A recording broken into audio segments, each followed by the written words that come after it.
അല്ലാഹുവിനെ പരാമർശിക്കുന്നുണ്ടോ അവിടെ മുഴുവനും എഴുതി വെച്ചിട്ടുള്ളത് മുഹമ്മദുർ റസൂലുള്ളാഹ്.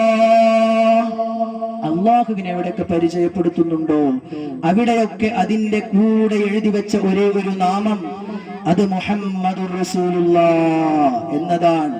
അതുകൊണ്ടാണ് പരിശുദ്ധമായ ഖുർആൻ ഓർമ്മപ്പെടുത്തിയത് വറഫഅനാ ലക ദിക്റക, നബിയെ അങ്ങയുടെ സ്മരണയെ നാം ഉയർത്തിയിട്ടുണ്ട്. ലോകം അവസാനിക്കുന്നതുവരെ ഏത് സമയത്തും ഒരേ ഒരു പേരാണ് എല്ലാവരും വാഴ്ത്തിക്കൊണ്ടിരിക്കുന്നത്, അതാണ് മുഹമ്മദുർ റസൂലുള്ളാഹ് സല്ലല്ലാഹു അലൈഹി വസല്ലം. എന്റെ പ്രിയപ്പെട്ടവരെ, ഞാൻ പറഞ്ഞു വരുന്നത് ഒരു മനുഷ്യന്റെ ഈമാൻ പൂർണ്ണമാവണമെങ്കിൽ ഹബീബായ നബി സല്ലല്ലാഹു അലൈഹി വസല്ലമ തങ്ങളോടുള്ള പ്രണയം, ആ മുത്തുനബിയോടുള്ള പ്രേമം ഒരു മനുഷ്യന്റെ ഖൽബിൽ രൂഢമൂലമാകണം.